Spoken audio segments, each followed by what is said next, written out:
In Inside the Nazi State, I explore the mentality of supporters of one of the most brutal and racist regimes in all history.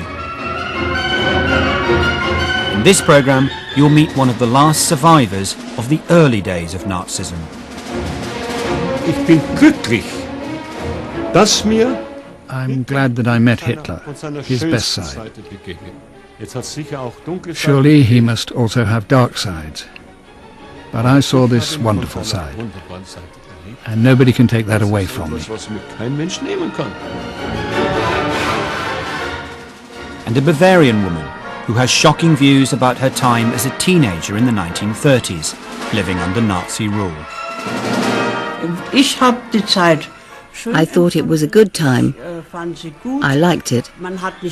We weren't living in affluence like today. That we didn't.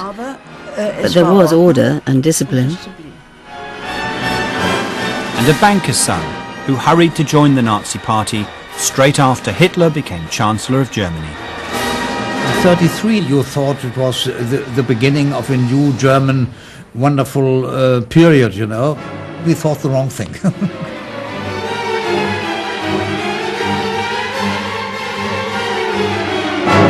The three people I'd like you to meet in this programme have been selected from the hundreds of interviews that we've conducted over the last 10 years or so for a number of series about World War II.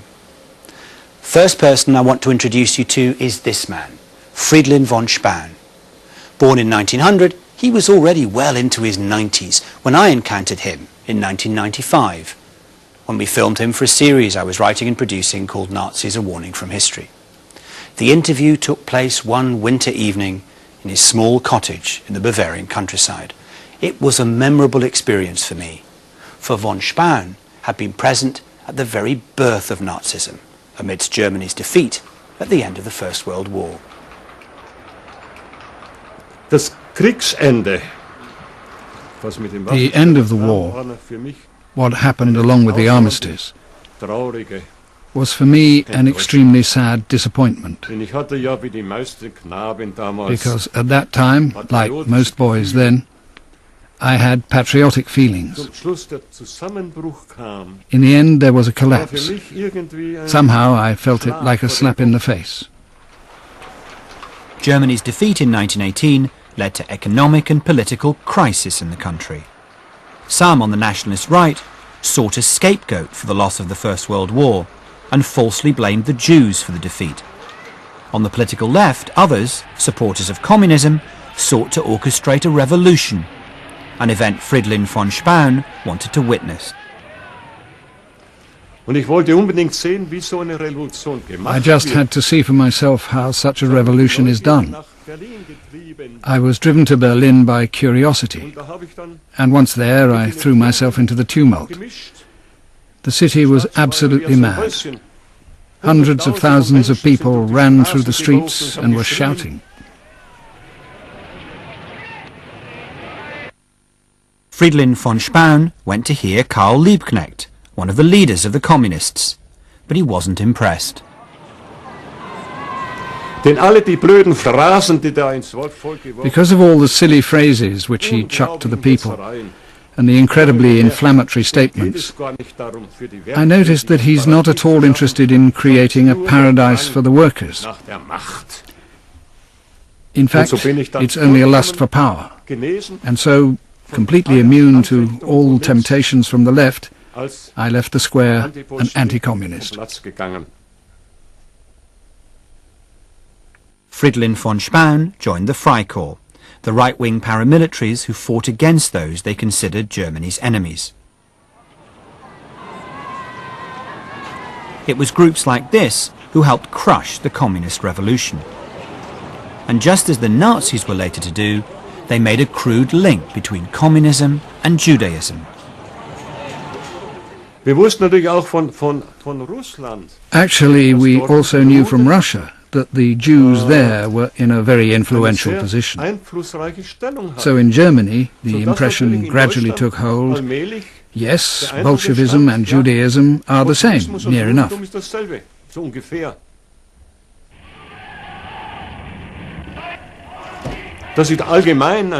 I find it very natural that a generally anti-Jewish attitude became widespread.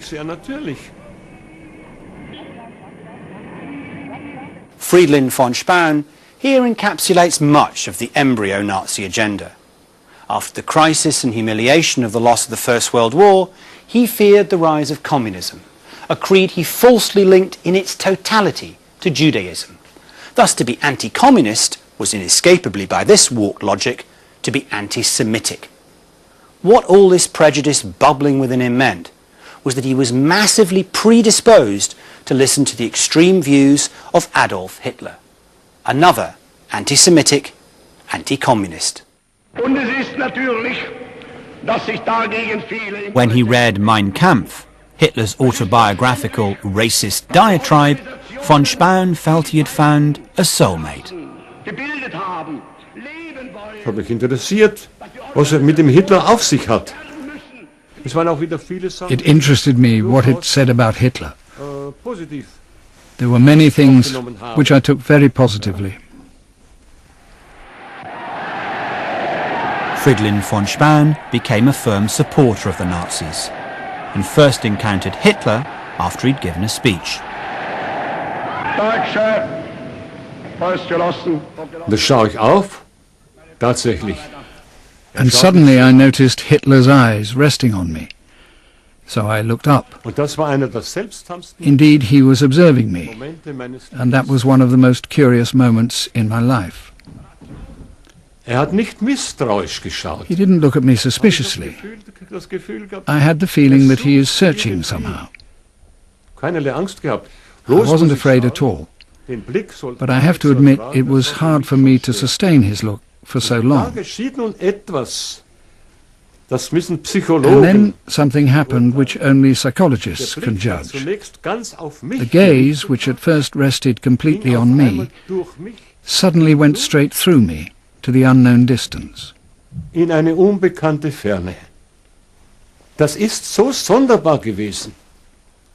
Und It was so unusual, den mir geschenkt hat, and the long gaze which he had given me vollkommen convinced überzeugt, me completely that he was a man with honourable intention. mit ehrlichen Absichten war. I still vividly remember the moment towards the end of our interview with him when Friedlin von Spaun made those comments. It was almost as if he'd transported himself back to that time and was reliving what for him was some kind of, transcendent moment. But let's not be misled by this into thinking that Hitler had the same effect on everyone who met him. Friedrich von Spaun fell for him because he was already predisposed to believe in him and his racist beliefs. As the great German historian Joachim Fest put it, it's always the worshippers who make the idol. I think it's vital to remember that. The next person I want you to meet after the break, this man, became a follower of Nazism for rather more opportunistic reasons.